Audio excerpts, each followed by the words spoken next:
कार्तिक दामोदर भगवान की जय। प्यारे भक्तों, आज हम श्रवणपान करेंगे कार्तिक मास माहात्म्य के अध्याय। आज कार्तिक मास की एकम तिथि है, दिनांक 7 अक्टूबर 2025। आज हम सुनेंगे कार्तिक मास का प्रथम अध्याय। तो आइए भगवान दामोदर का ध्यान करते हुए कथा को श्रवणपान करते हैं। कार्तिक का महात्म्य सब प्रकार के दुखों का नाश करने वाले तथा सारी सृष्टि के पालन करने वाले श्री गणेश जी, ज्ञान की दाता श्री सरस्वती जी, सब पुराणों के कर्ता श्री व्यास जी तथा गुरुदेव के चरण कमलों में नमस्कार करके भगवान के श्रद्धा और भक्ति रस में डूबे हुए कार्तिक मास की कथा कहती हूँ।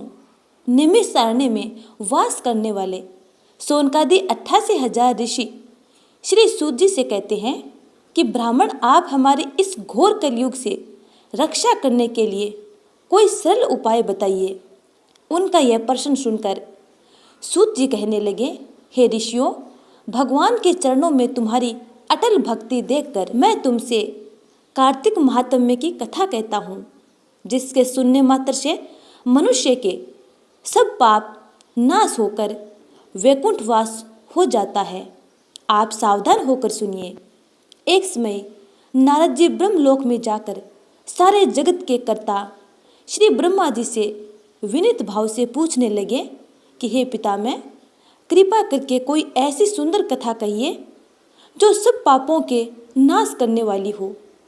तब ब्रह्मा जी कहने लगे, हे पुत्र, भगवान के चरणों में तुम्हारी ऐसी प्रीति देखकर मैं तुमसे कार्तिक मास का महात्म्य कहता हूँ, जिसके सुनने मात्र से मनुष्य के सब पाप नाश हो जाते हैं और वह वैकुंठ का अधिकारी हो जाता है। क्योंकि कार्तिक मास भगवान को अति प्रिय है। इसमें किया हुआ व्रत, दान, नियम तथा कीर्तन अनंत फल देने वाला होता है। अतः सारे संसार की भलाई के लिए तुमने अति सुंदर प्रश्न किया है। मैं इस कथा को तुमसे कहता हूँ, तुम सावधान होकर विधि से सुनो। व्रती मनुष्य प्रातःकाल ब्रह्म मुहूर्त में यानी 4 बजे उठकर शौच आदि से निवृत्त होकर 22 अंगुल लंबा सुगंधित वृक्ष का दातुन करे। परंतु श्राद्ध के दिन, सूर्य तथा चंद्र ग्रहण के दिन, एकम, अमावस, नवमी, छठ, एकादशी तथा रविवार को दातुन न करे। जिस दिन दातुन न करनी हो उस दिन पानी से 12 कुल्ले करके मुंह को खूब अच्छी तरह से साफ कर लेवे। जब 2 घड़ी रात्रि रह जाए तो काला तिल, चंदन, चावल, फूल या कुसा लेकर तालाब, कुंड, नदी या संगम तथा किसी तीर्थ स्थान में जाकर भगवान से प्रार्थना करे कि भगवान आपकी और श्री लक्ष्मी जी की प्रसन्नता के साथ के लिए मैं कार्तिक मास में स्नान करूँगा।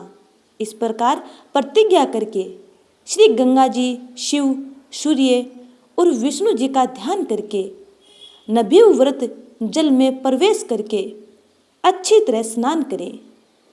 फिर जल से बाहर आकर देवता, ऋषि और पितरों का तर्पण करें।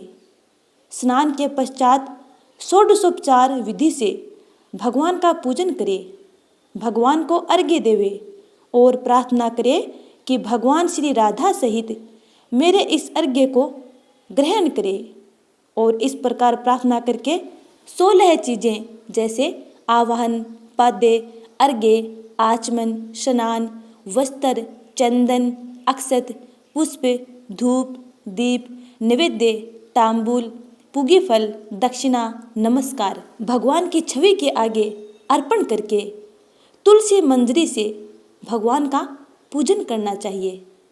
इसे षोडशोपचार पूजन कहते हैं। ब्रह्मा जी कहते हैं कि हे नारद, तुलसी की मंजरी सहित भगवान शालिग्राम का जो 1 बूंद चरणामृत का पान करता है, वह ब्रह्म हत्या इत्यादि बड़े पापों से मुक्त होकर वैकुंठ को प्राप्त हो जाता है।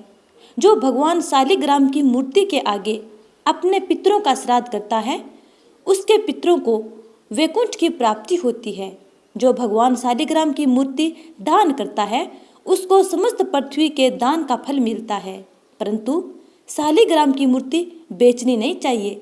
विष्णु जी का पूजन शंख के जल से और शिव जी का बिल्व पत्रों से, सूर्य का तुलसी से, गणेश जी का धतूरे के पुष्पों से तथा विष्णु जी का केतकी के पुष्पों से, शिव का कनेर कमल को छोड़कर किसी लाल पुष्प से पूजन नहीं करना चाहिए।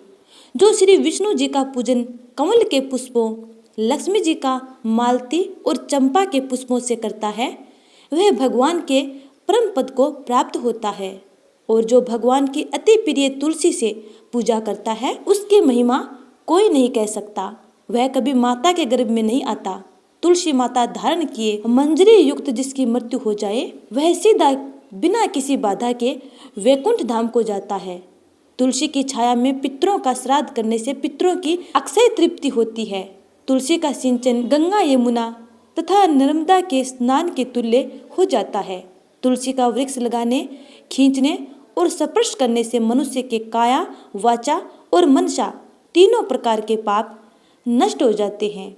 जो मनुष्य आंवले के पत्ते और फूलों से भगवान का पूजन करता है तथा आंवले के वृक्ष के नीचे बैठकर भगवान का पूजन करता है उसको सोने के फल और पुष्पों का फल प्राप्त होता है।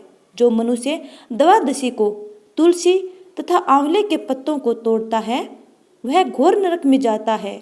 जो मनुष्य कार्तिक मास में आंवले के फल, तुलसी और गोपी चंदन की माला धारण करता है वह जीवन मुक्त हो जाता है। इस प्रकार व्रती पुरुष भोजन करके चंदन, पुष्प, पान और दक्षिणा से ब्राह्मणों को प्रसन्न करे, सारे मास भूमि पर शयन करे, ब्रह्मचर्य का पालन करे, पत्तल में एक समय भोजन करे, मौन व्रत धारण करे, वह सूरवीर और कांतिमान होता है।